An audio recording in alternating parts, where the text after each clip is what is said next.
आज मैं आपको पढ़ाऊंगा आगे लेक्चर नंबर 7 ये होगा हाइड्रोजन का। और ये जो चैप्टर है ये NCERT में 11th क्लास में यूनिट 9 है। मैं आपको बार बार बता रहा हूँ लेक्चर 7 में पढ़ाऊंगा। इस लेक्चर में मैं डिस्क्राइब करूंगा कि किस तरीके से हाइड्रोजन की आप केमिकल प्रॉपर्टीज को अच्छी तरीके से एक्सप्लेन कर सकते हैं। देखो भाई, हाइड्रोजन है क्या? हाइड्रोजन है H1, इसे आप कहेंगे 1s1। इस तरीके से कहीं हाइड्रोजन है और इस हाइड्रोजन को एक इलेक्ट्रॉन की जरूरत है अपने ऑक्टेट को कंप्लीट करने के लिए। इसे एक इलेक्ट्रॉन की जरूरत पड़ रही है। अब ये एक इलेक्ट्रॉन की जरूरत को कैसे पूरा करे, किस तरीके से एक इलेक्ट्रॉन की जरूरत को पूरा करे?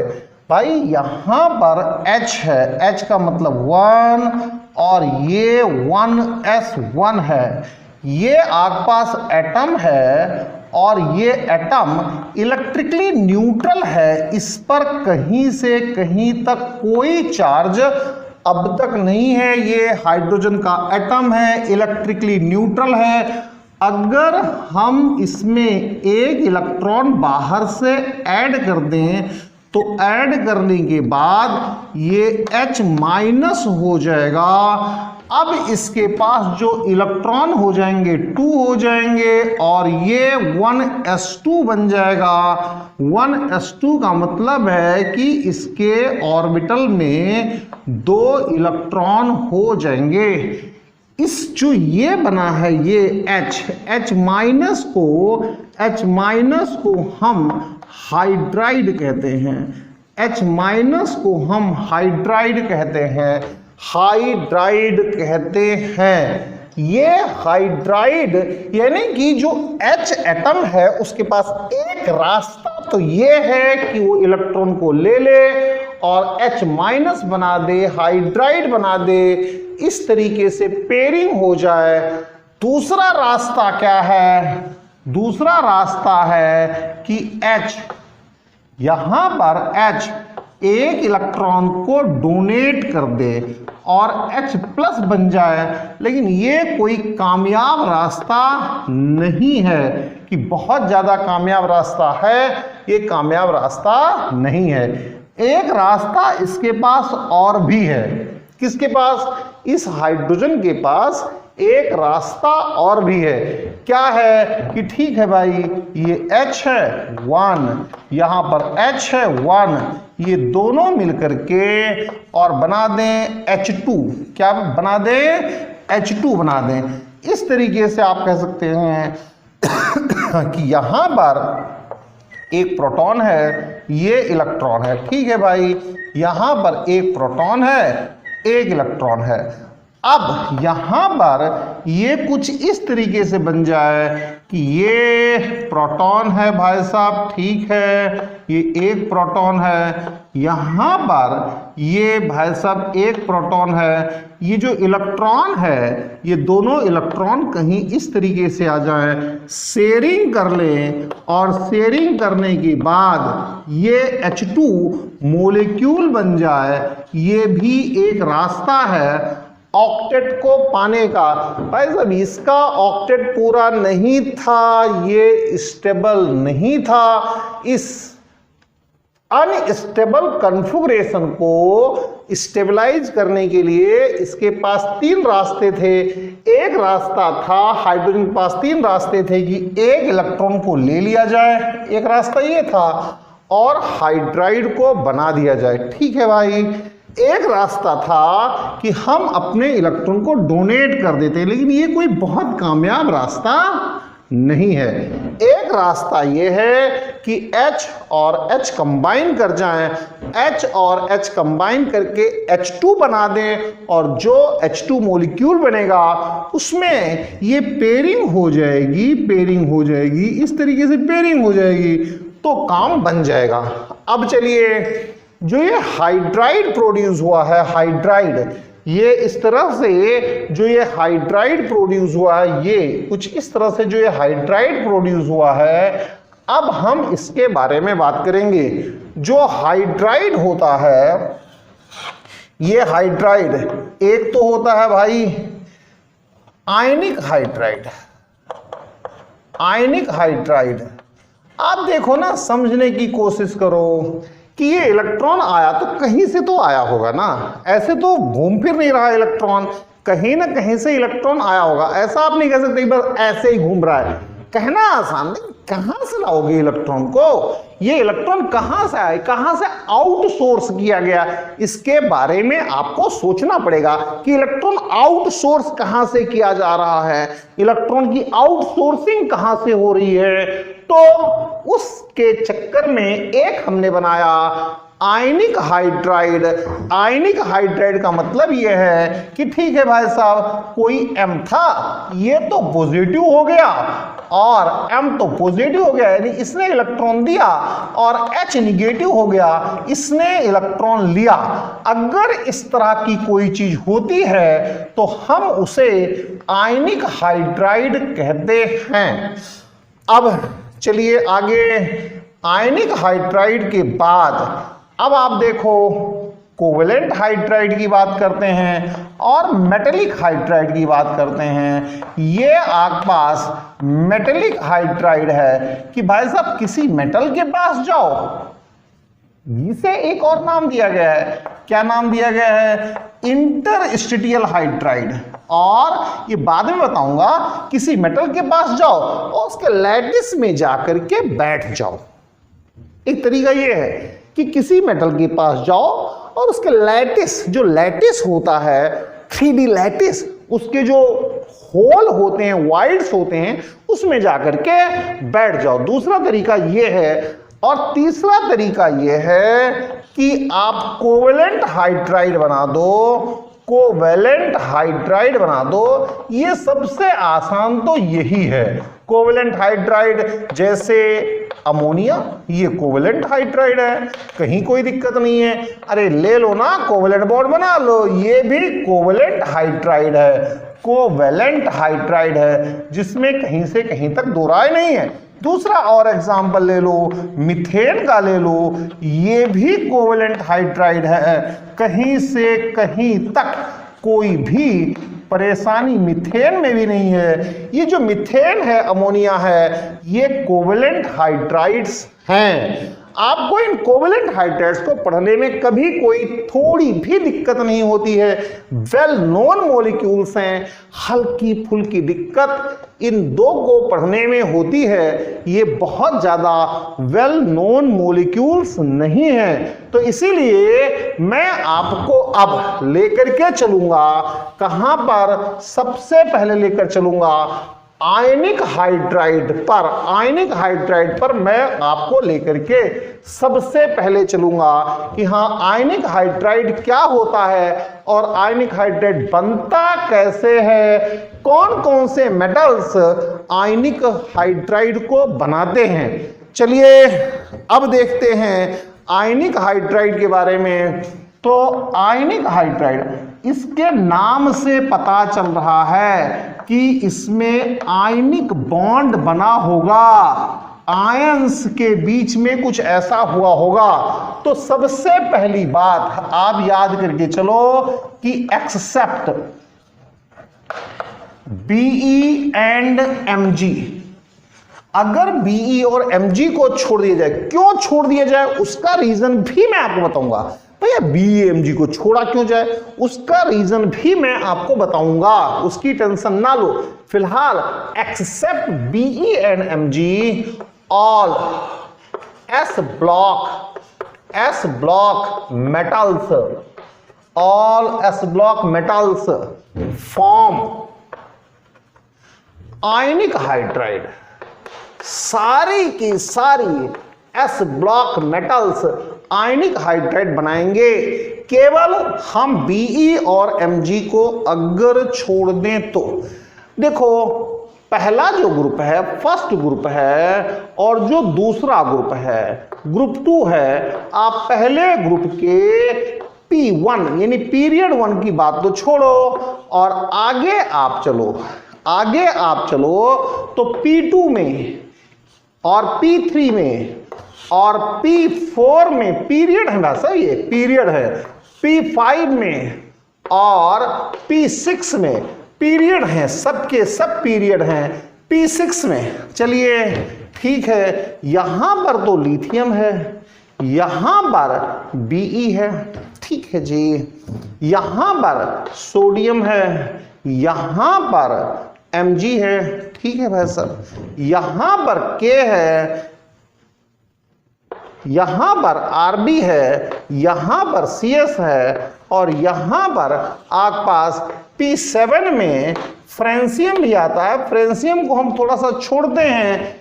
इसलिए छोड़ते हैं कि इसमें रेडियो एक्टिविटी की प्रॉपर्टी मिल जाती है, इसलिए उसको ज़्यादा हम इधर उधर नहीं करते। यहाँ पर BMgCa, फिर Sr, फिर Ba और फिर Ra। तो ये दो मेटल्स जो हैं इनमें रेडियो एक्टिविटी पाई जाती है, इसलिए इन्हें ज़्यादा लेने की जरूरत नहीं है। इसमें रेडियो एक्टिविटी पाई जाती है, इसीलिए इन्हें नहीं लेते हैं आमतौर पर। ये जो दो मेटल्स हैं ये वाले अच्छी तरह से पहचान लो। रीजन तो मैं बताऊंगा ही बताऊंगा, रीजन की टेंशन मत लो, लेकिन इसे अच्छी तरीके से पहचानो। ये दोनों आयनिक हाइड्राइड्स नहीं बनाती हैं, do not form ionic hydrides.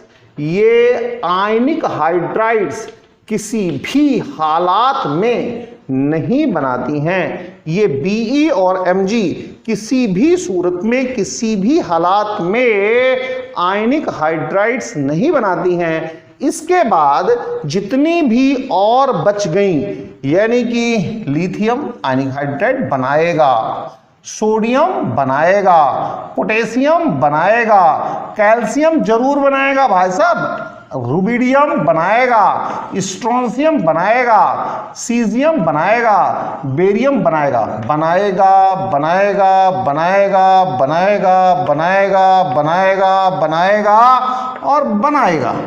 ये नहीं बनाएगा, ये नहीं बनाएगा, किसी भी हालात में ये नहीं बनाएंगे। अब क्वेश्चन ये खड़ा होता है कि Be और Mg के साथ ऐसा क्या हो गया, ऐसी कौन सी मुसीबत आ गई है कि ये आयनिक हाइड्राइड्स को नहीं बनाते हैं। ऐसी कौन सी दिक्कत है कि ये आयनिक हाइड्राइड्स को नहीं बनाते हैं। मेरे बच्चों, आपको केमिकल बॉन्डिंग के कुछ पॉइंट्स थोड़े बहुत हल्के फुल्के क्लियर होने चाहिए, पता होने चाहिए। केमिकल बॉन्डिंग के छोटे छोटे पॉइंट्स पता होने चाहिए। जो आयनिक हाइड्राइड है, इस आयनिक हाइड्राइड में एग्जैक्टली है क्या, एग्जैक्टली इसमें आयनिक बॉन्ड है, जरा इसे समझो। इसमें एग्जैक्टली है क्या, आयनिक बॉन्ड है। मान लो लिथियम को लेते हैं, लिथियम ये सॉलिड है, यहां पर H है, ये गैस है ओबियसली, और ये आपके पास Li+ और H- कुछ ऐसा बनाता है, ठीक है जी। अगर हम Na को लेते हैं, Na सॉलिड है, ये H है, ये गैस है, इसका बॉर्न-हैबर साइकिल होता है। लेकिन जो बॉर्न-हैबर साइकिल है, बॉर्न-हैबर साइकिल इसकी जो होती है वो मैं केमिकल बॉन्डिंग में डिस्कस करता हूं, बहुत लंबा हो जाएगा, इसलिए बॉर्न-हैबर की बात फिलहाल यहां पर नहीं करते हैं। बॉर्न-हैबर साइकिल है वो बाद में डिस्कस करेंगे। केमिकल बॉन्डिंग में पढ़ाता हूं, बहुत ज्यादा पढ़ाता हूं, तो यहां पर ये Na+ बनेगा, H- बनेगा। चलिए K को ले लेते हैं, K भी इसी तरीके से आपके पास क्या देगा, K+ देगा और H- देगा, कहीं कोई दिक्कत नहीं है। इसी तरीके से Ca देगा, Ca प्लस H देगा, तो क्या भाई ये CaH2 बनाएगा, CaH2 बनाएगा। चाहो तो यहाँ हाफ हाफ लिख लो, वो इशू नहीं है, वो इशू नहीं कि यहाँ हाफ, चलो भाई कर लो, अगर आपके मन को नहीं तसल्ली पहुंच रही है तो कर लो, वो इशू नहीं है। आप 11th के बच्चे होते हैं, थोड़ी बहुत इस तरह की दिक्कत होती है। यहां पर ये +2 होगा, +2, और यहां पर 1 पर चार्ज माइनस होगा, यानी कि अगर हम चाहें तो इसे Ca+2 लिख सकते हैं, यहां H- लिख सकते हैं, यहां पर H- लिख सकते हैं। इस तरीके से भी इसे लिखा जा सकता है। तो ये आपके पास आयनिक हाइड्राइड बनने का तरीका है। इसमें होता क्या है कि ये एक इलेक्ट्रॉन का डोनर है, ये सारे के सारे इलेक्ट्रॉन को डोनेट करते हैं, ये इलेक्ट्रॉन का डोनर है, ये इलेक्ट्रॉन को देता है, और यहां से इलेक्ट्रॉन ट्रांसफर होते हैं यहां पर, ये इलेक्ट्रॉन एक्सेप्टर है। तो ये आपके पास इलेक्ट्रॉन एक्सेप्टर है, यानी कि इलेक्ट्रॉन का ट्रांसफर होता है ऐसे, यहां से इलेक्ट्रॉन ट्रांसफर होते हैं ऐसे। ये बात आपके समझ में आ गई होगी। इस तरीके से आयनिक हाइड्राइड्स बनते हैं, इस तरीके से आयनिक बॉन्ड्स इनमें डेवलप होते हैं। अब इसके साथ क्या गड़बड़ी है भाई, इसको समझना पड़ेगा कि Be और Mg के साथ गड़बड़ी क्या है, परेशानी क्या है कि ये दो ऐसे एलिमेंट्स हैं जो आयनिक हाइड्राइड्स नहीं बनाते हैं, बाकी सारे के सारे आयनिक हाइड्राइड्स बना देते हैं, एस ब्लॉक के सभी आयनिक हाइड्राइड बना देते हैं। जरा इसे समझिए, इसमें लगता है फजान रूल, इसमें लगता है फजान रूल फॉर Be या for explanation of non forming hydrides of Be and Mg, for non forming या फॉर एक्सेप्शन कर लो, exception of ionic hydride formation. Ionic hydride formation में ऐसा क्या एक्सेप्शन होता है, आयनिक हाइड्राइड फॉर्मेशन में ऐसा क्या एक्सेप्शन होता है। फजान रूल कहता क्या है, फजान रूल ये कहता है कि अगर चार्ज बढ़ गया, साइज छोटा हो गया, तो कोवेलेंट कैरेक्टर ज्यादा हो जाएगा, कोवेलेंट कैरेक्टर ज्यादा हो जाएगा। ये Be+2 अगर हम करें, समझिए Be+2 हम करें तो देखो, और H- करें तो इसमें कहानी क्या होती है कि इस पर ग्रेटर चार्ज हो गया, ग्रेटर चार्ज, और ग्रेटर चार्ज के साथ साथ इसमें एक बात और भी आ जाती है, ग्रेटर चार्ज के साथ वेरी स्मॉल साइज, बहुत ही छोटा साइज हो जाता है, और फिर ये इस तरीके से ना रह करके इसमें कोवेलेंट कैरेक्टर डेवलप होता है, और कोवेलेंट कैरेक्टर डेवलप होकर के ये कुछ इस तरीके से बना देता है। यानी कि ग्रेटर चार्ज स्मॉल साइज की वजह से अगर इस तरीके से कुछ बना भी हो तो फिर वो कोवेलेंट में चेंज हो जाता है। इसी को फजान रूल कहते हैं, और इसी का नाम पोलराइजेशन है, इसी का नाम पोलराइजेशन है या पोलराइजिंग पावर है, पोलराइजिंग पावर इनको कहेंगे। इसकी पोलराइजिंग पावर इस तरीके से है कि ये यहां पर कोवेलेंट बॉन्ड डेवलप कर देता है, कोवेलेंट बॉन्ड डेवलप कर देता है, यहां पर ये कोवेलेंट बॉन्ड डेवलप कर देता है। ग्रेटर पोलराइजेशन पावर की, ग्रेटर पोलराइजेशन पावर कहां से आई, चार्ज बहुत ज्यादा है और साइज बहुत छोटा है, इसके लिए ये ऐसा कुछ डेवलप हो गया। अब जरा Mg के साथ देखो, Mg के साथ भी कमोवेश कुछ ऐसा इसी तरह का हिसाब किताब, इसी तरह का तिगड़म होता है। वहां भी चलिए मान लो कि Mg plus plus H minus ऐसा कुछ आ गया, कहीं कोई परेशानी नहीं है, ठीक है। इसका चार्ज ज्यादा है, ग्रेटर चार्ज ज्यादा है, और साथ में क्या है, स्मॉल साइज। अगर आप देखो तो ये दोनों चीजें बहुत अच्छे पोलराइजिंग पावर के लिए जरूरी हैं। ये इसकी पोलराइजिंग पावर को बहुत ज्यादा कर देता है, और अगर ये इसकी पोलराइजिंग पावर को बहुत ज्यादा कर देता है तो अब इसमें आयनिक करैक्टर नहीं रहेगा, ये आयनिक करैक्टर नहीं रहेगा, और ये चेंज हो जाएगा Mg H और H में, इस तरीके से चेंज हो जाएगा। मैंने आपको ये बताया कि आखिर क्या रीजन है, आखिर क्या वजह है कि जो Be है और Mg है वो किसी भी हालात में, किसी भी सूरत में आयनिक हाइड्राइड नहीं बना पाते हैं। उसका रीजन है फजान रूल। फजान रूल ये कहता है कि अगर पोलराइजिंग पावर ज्यादा है तो कोवेलेंट करैक्टर ज्यादा होगा। पोलराइजिंग पावर आती कहां से है, छोटे साइज और बड़े चार्ज की वजह से आती है पोलराइजिंग पावर। ये भी केमिकल बॉन्डिंग का बड़ा स्ट्रॉन्ग पॉइंट है। अब आगे चलते हैं।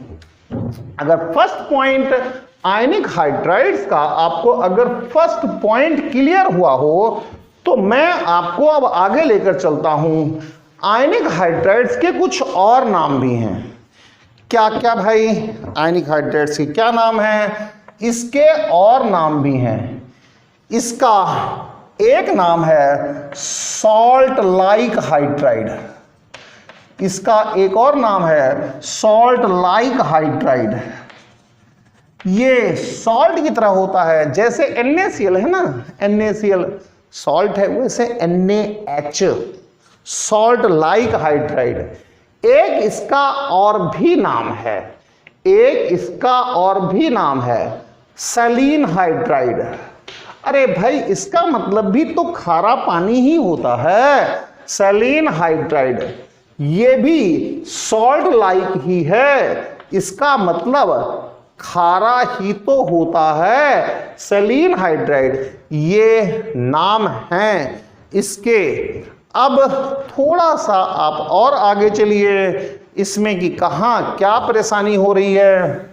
आप चलो देखो, ध्यान दो, यहां पर G1 लो ग्रुप 1, यहां पर G2 लो ग्रुप 2।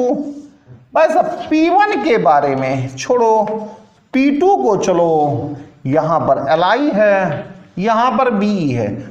Be से हमें कोई मतलब नहीं है क्योंकि Be किसी भी हालत में आयनिक हाइड्राइड नहीं बनाता।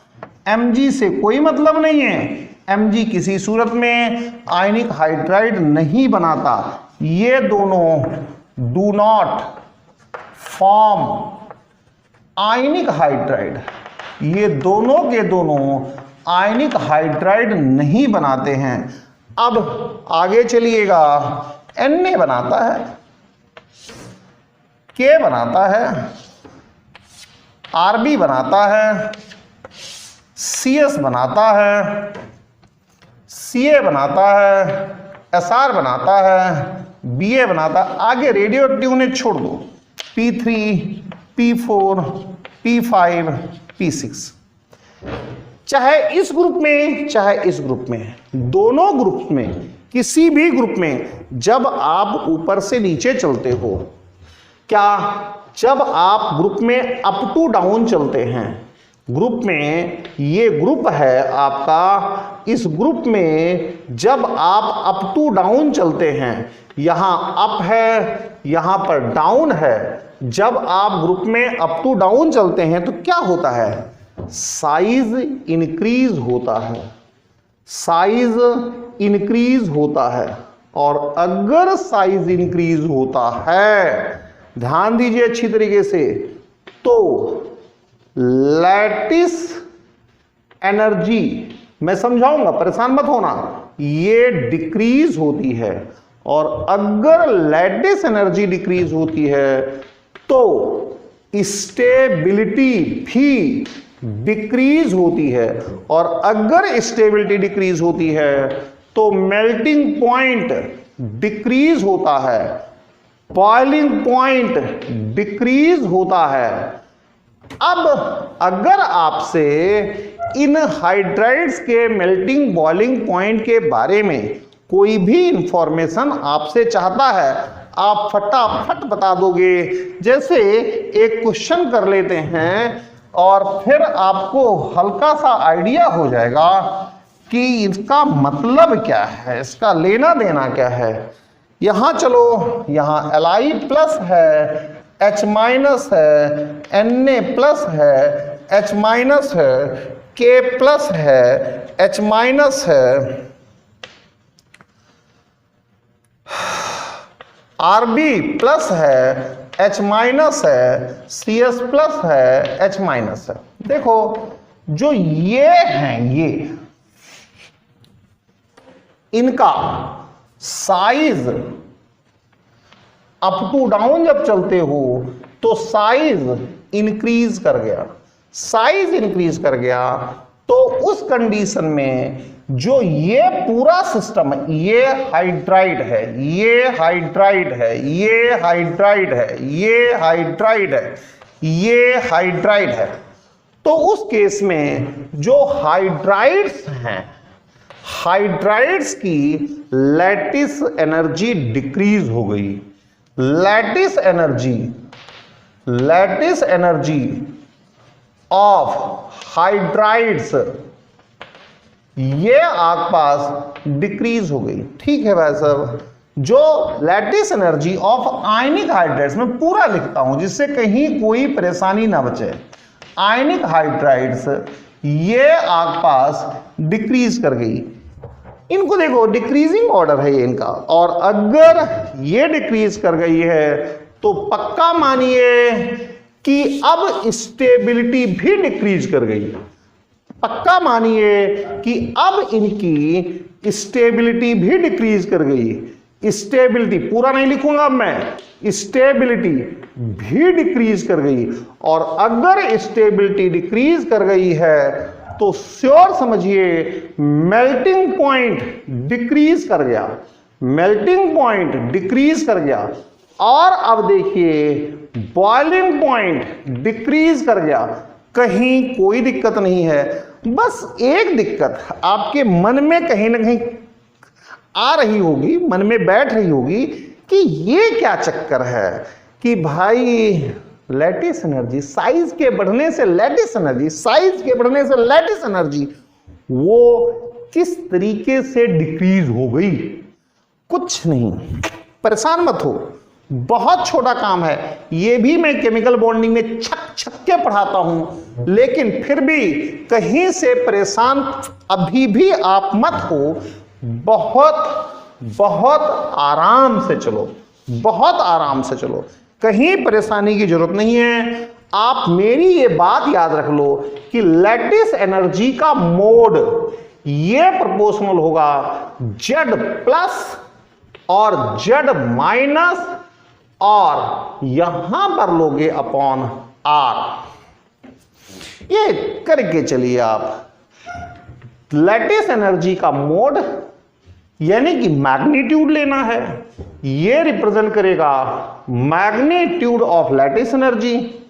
और कहीं भी लगेगा, कोई ये वो नहीं है, ये मैग्नीट्यूड ऑफ लैटिस एनर्जी। ये आपके पास क्या है, ये क्या है, ये है charge on cation, cationic charge होता है ये। और ये क्या है, ये एनायनिक चार्ज होता है। अरे भैया निगेटिव चार्ज यार, एनायनिक चार्ज होता है। ये क्या है, उन दोनों के बीच की डिस्टेंस है। साइज बढ़ेगा डिस्टेंस दोनों के बीच की बढ़ेगी, साइज बढ़ेगा, डिस्टेंस बढ़ेगी, तो श्योर है ये लैटिस एनर्जी डिक्रीज कर जाएगी। अरे यार ये साइज बढ़ेगा, ठीक है ये साइज बढ़ेगा, साइज बढ़ेगा तो आर की वैल्यू, ये आर की वैल्यू जो इन दोनों के बीच की डिस्टेंस है, ये आर की वैल्यू बढ़ जाएगी।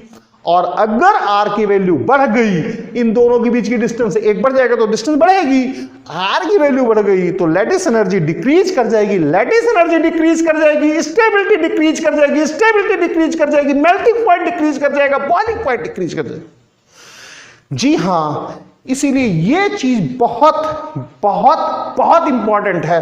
और ध्यान रखिए यहां आर स्क्वायर नहीं आएगा। अगर कोई आपको बहला फुसला रहा हो तो उसे कह दीजिए मत बहला फुसलाओ, आर स्क्वायर नहीं आएगा।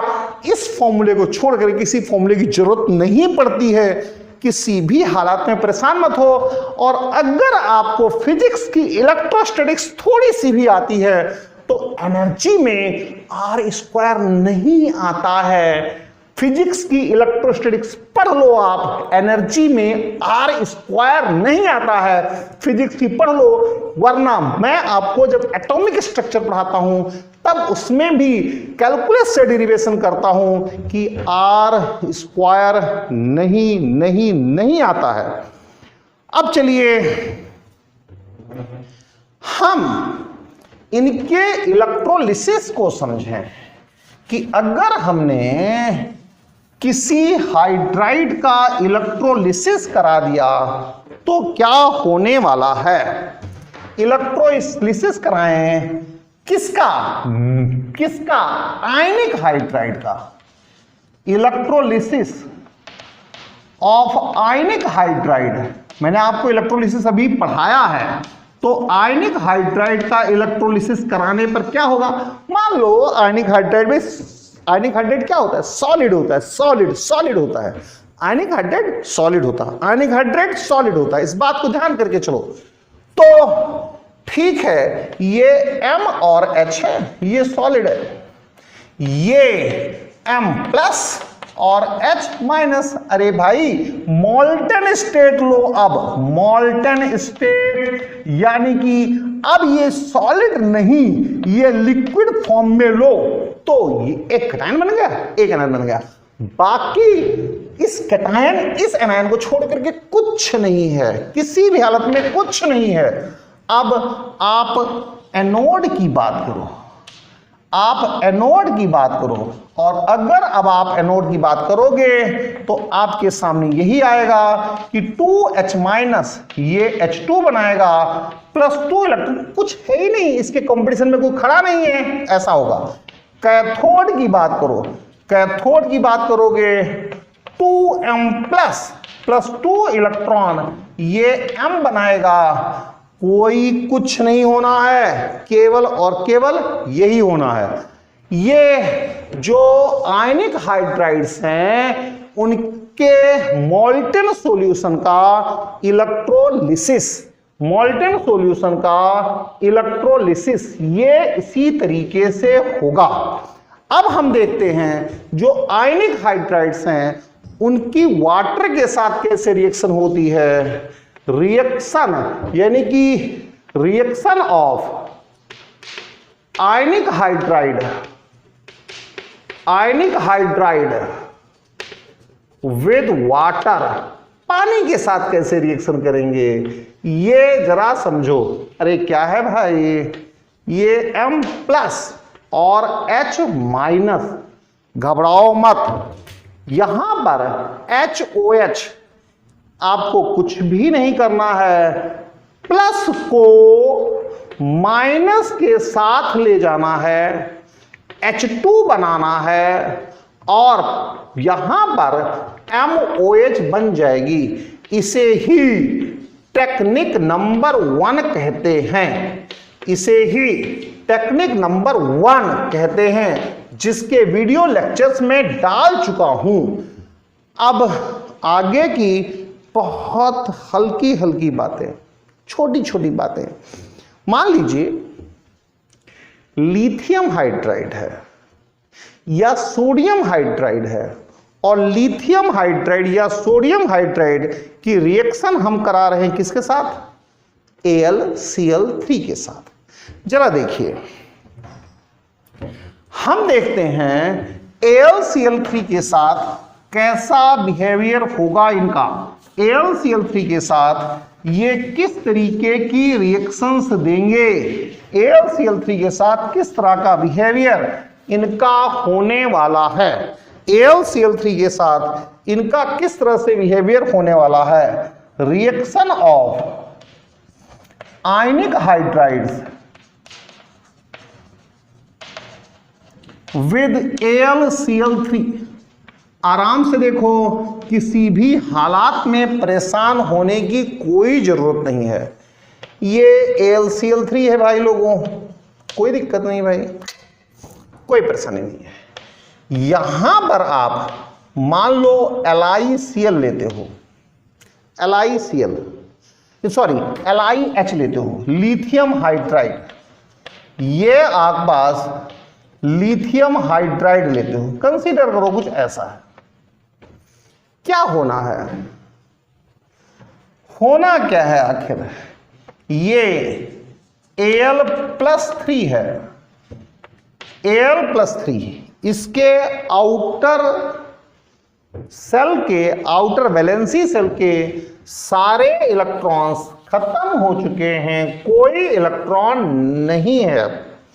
जरा ध्यान दो, यहां H- है, कोऑर्डिनेट बॉन्ड यहां बन गया, यहां पर H- है, कोऑर्डिनेट बॉन्ड यहां बन गया, यहां पर H- है, कोऑर्डिनेट बॉन्ड यहां बन गया, यहां पर H- है, कोऑर्डिनेट बॉन्ड यहां बन गया। क्या दिक्कत है? ये आपके पास बन करके तैयार हो गया। चार्ज देखो, इस पर नेट चार्ज क्या आएगा? इस पर नेट चार्ज आएगा -1। अब इस -1 को काउंटर बैलेंस करने के लिए यहां पर Li+ कर दो। ठीक है भाई, कितने हाइड्राइड है? 1 2 3 4। यहां पर 4 करना पड़ेगा। इस 4 में से कितने लिथियम यहां पर चले गए? 1 लिथियम चला गया। तो किसी झगड़े झंझट में मत पड़ो, यहां पर बनके तैयार हो गया 3LiCl। अब आप कहोगे ये तो समझ में नहीं आया, कहोगे, श्योर कहोगे कि ये समझ में नहीं आया। नहीं आया जी, नहीं आया, कहोगे ये समझ में नहीं आया। भैया ये कुछ नहीं है, ये कोऑर्डिनेशन कंपाउंड है, ये कोऑर्डिनेशन कंपाउंड है, जिसे मैं थोड़ा सा और एक्सप्लेन करता हूं वरना मन भरेगा नहीं। 12th का टॉपिक है कोऑर्डिनेशन कंपाउंड, 12th का टॉपिक है, ये 12th की केमिस्ट्री है, ये कोऑर्डिनेशन कंपाउंड 12th की केमिस्ट्री है। फिर भी मन भरेगा नहीं, मानेगा नहीं, तो इसीलिए आधा अधूरा कुछ मत छोड़ो, करो करो, करते हैं, कोई दिक्कत नहीं है। यहां पर AlCl3 है, ठीक है भाई, ये Al+3 में चेंज हो गया, यहां पर 3Cl- आ गया। चलो देखो, ये Al क्या है भाई? 2 और 8 है, बिल्कुल परेशान मत हो, K और L है, यहां पर 0 है। कहां पर? N में इलेक्ट्रॉन्स 0 0 0 है। ठीक है भाई सब, बिल्कुल ठीक है, कहीं कोई परेशानी नहीं है। यहां पर Li+ है और H- है। ये जो H- है हाइड्राइड, ये फौरन कहेगा देख ये मेरा भाई 0 इलेक्ट्रॉन लिए घूम रहा है, ये अच्छी बात नहीं है। इसके 3 सेल थे, एक सेल तो इसका खत्म ही हो गया, इसके 3 सेल थे, N यानी थर्ड सेल में 0 इलेक्ट्रॉन हो गए। बहुत गलत बात है, 0 इलेक्ट्रॉन नहीं होने चाहिए। अरे भाई एल्युमिनियम के पास कितना, न्यूट्रल एल्युमिनियम के पास 3 सेल होते हैं, KLM और M, यानी लास्ट वाले में अब 0 इलेक्ट्रॉन हो गए। तो अब ये क्या कहेगा कि मैं एल्युमिनियम के इलेक्ट्रॉन्स को पूरा करूंगा। ये एल्युमिनियम +3 है, यहां पर 2K है, 8L और 0M था, ऐसा कुछ था। ये H क्या कहेगा कि मैं तेरे इलेक्ट्रॉन जरूर पूरा करूंगा, ये -2 इलेक्ट्रॉन देगा। यहां पर ये H -2 इलेक्ट्रॉन देगा, यहां पर ये H -2 इलेक्ट्रॉन देगा, यहां पर ये आपके पास H -2 इलेक्ट्रॉन देगा। कितने इलेक्ट्रॉन हो जाएंगे भाई? 2, 2 4, 2 6, 2 8 हो दोगे। अब यहां पर जो नेट चार्ज आ गया, उस नेट चार्ज की बात करो भाई साहब, इसके इलेक्ट्रॉन तो पूरे हो गए, इसका तीसरा सेल भी पूरा हो गया, कोई दिक्कत नहीं है। नेट चार्ज कितना आया? -1। अब इस नेट चार्ज को बैलेंस कौन करेगा? ऑब्वियस सी बात है, लिथियम ही करेगा। इस पर नेट चार्ज -1 है, लिथियम करेगा। इसी को हम लिखते हैं LiAlH4, इसी को लिखते हैं LiAlH4। कितने हाइड्रोजन हो गए? 4 हाइड्रोजन हो गए। जब 4 हाइड्रोजन हो गए तो 4 हाइड्रोजन के साथ 4 लिथियम भी थे, एक लिथियम यहां पर चला गया, तो अब लिथियम कितने बच गए? 3। तो यहां पर बन गया 3LiCl। ये आपके पास सारी की सारी कहानी है। अब बच्चों जहां से हम चले थे, कहां से चले थे भाई? Be और Mg, Be और Mg, Be और Mg, ये इस तरीके के हाइड्राइड्स, यानी कि ionic hydrides, salt like hydrides, saline hydrides नहीं बनाते हैं। तो नहीं बनाते हैं, क्यों नहीं बनाते हैं? उनमें पोलर कैरेक्टर डेवलप हो जाता है। होता क्या है उसमें, वो अब भी समझ लो, अभी समझ लो, इसी टाइम समझ लो। हालांकि इसे भी मैं केमिकल बॉन्डिंग में कराता हूं, लेकिन फिर भी समझ लो। ये बनाएंगे ब्रिज बॉन्डिंग। क्या बनाएंगे? Bridge bonding. तो हम देखते हैं बेरिलियम हाइड्राइड को, बेरिलियम हाइड्राइड को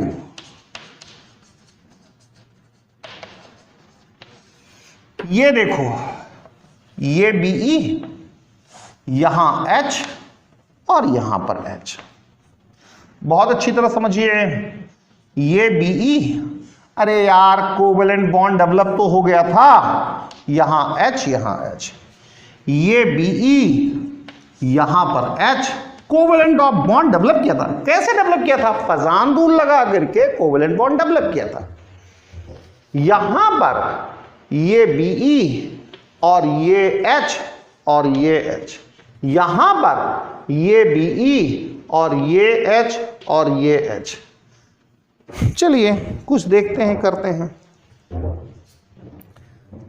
जरा इसे देखो, इस भाई के पास 4 इलेक्ट्रॉन हैं। इस भाई से मिलो, इसके पास भी 4 ही इलेक्ट्रॉन हैं। इस भाई से मिलो, इसके पास भी 4 ही इलेक्ट्रॉन हैं। इस भाई के पास भी 4 ही इलेक्ट्रॉन हैं। सबको करने हैं 8-8 हैं भाई, लोगों के पास 4-4। इसके पास भी ये 4 ही इलेक्ट्रॉन हैं। होता क्या है? होगा क्या? होगा कुछ ऐसा कि ये इसके आउटर मोस्ट सेल में रहेगा। सब एक दूसरे के साथ बॉन्ड्स बना लेंगे, सब फटाफट फटाफट एक दूसरे के साथ बॉन्ड्स बना लेंगे। कैसे? ये जो दो इलेक्ट्रॉन है इसके आउटर मोस्ट सेल में भी रहेगा, ये जो दो इलेक्ट्रॉन है इसके आउटर मोस्ट सेल में भी रहेगा। यानी कि कुछ इस तरीके का स्ट्रक्चर डेवलप होगा। ऐसे मैं आपको पहले शॉर्टकट ही बताता हूं। ये इसके आउटर मोस्ट सेल में भी रहेगा, ये इसके आउटर मोस्ट सेल में भी रहेगा, ये इसके आउटर मोस्ट सेल में भी रहेगा। किसके भला? इसके। ये इसके आउटर मोस्ट सेल में भी रहेगा। बिल्कुल कहीं से कहीं तक कोई दो राय नहीं है। ये इसके आउटर मोस्ट सेल में भी रहेगा, ये इसके आउटर मोस्ट सेल में भी रहेगा, ये इसके आउटर मोस्ट सेल में भी रहेगा, ये इसके आउटर मोस्ट सेल में भी रहेगा। कहीं से कहीं तक परेशान मत हो, रहेगा भाई, रहेगा, आउटर मोस्ट सेल में भी रहेगा। यानी ये दो इलेक्ट्रॉन इसके सेल में भी है, इसके सेल में भी है और इसके सेल में भी है। ये दो इलेक्ट्रॉन इसके सेल में है, इसके सेल में है और इसके सेल में भी है। ऐसे ही ये दो इलेक्ट्रॉन्स इसके सेल में भी है, इसके सेल में भी है, इसके सेल में भी है। यानी कि ये जो दो इलेक्ट्रॉन्स हैं इसके सेल में, इसके सेल में और इसके सेल में भी। समझने की कोशिश थोड़ा सा करना पड़ेगा। यानी कि दो इलेक्ट्रॉन, 1 2 3, 3 न्यूक्ली, 3 एटम के साथ शेयर हो रहा है। देखते हैं क्या इसे ऑक्टेट मिला? मिलेगा। 1 2 3 यहां से 4 मिल गया। तो इसकी भी जो बहुत डिटेल स्टडी है उसको भी हम केमिकल बॉन्डिंग में ही करते हैं, जहां पर आपको मैं बनाना bond, 3 centre 2 electron bond, 3 centre 2 electron bond या ब्रिज बॉन्ड कराता हूं, वहां पर इसे भी कराता हूं। और ये धीरे धीरे ऐसे चल करके BeH2 होल N बन जाता है। यानी कि ये पॉलीमर बन जाता है, ये पॉलीमर बन जाता है। बाद में हम इसी चीज का इस्तेमाल पॉलीमर केमिस्ट्री में खूब अच्छी तरीके से करते हैं। बहुत सारे पॉलीमर्स हम इससे बनाते हैं। कुछ पॉलीमर्स का यूज, इसी के बने पॉलीमर्स का यूज हम एयरक्राफ्ट इंडस्ट्री में भी करते हैं। ये मैंने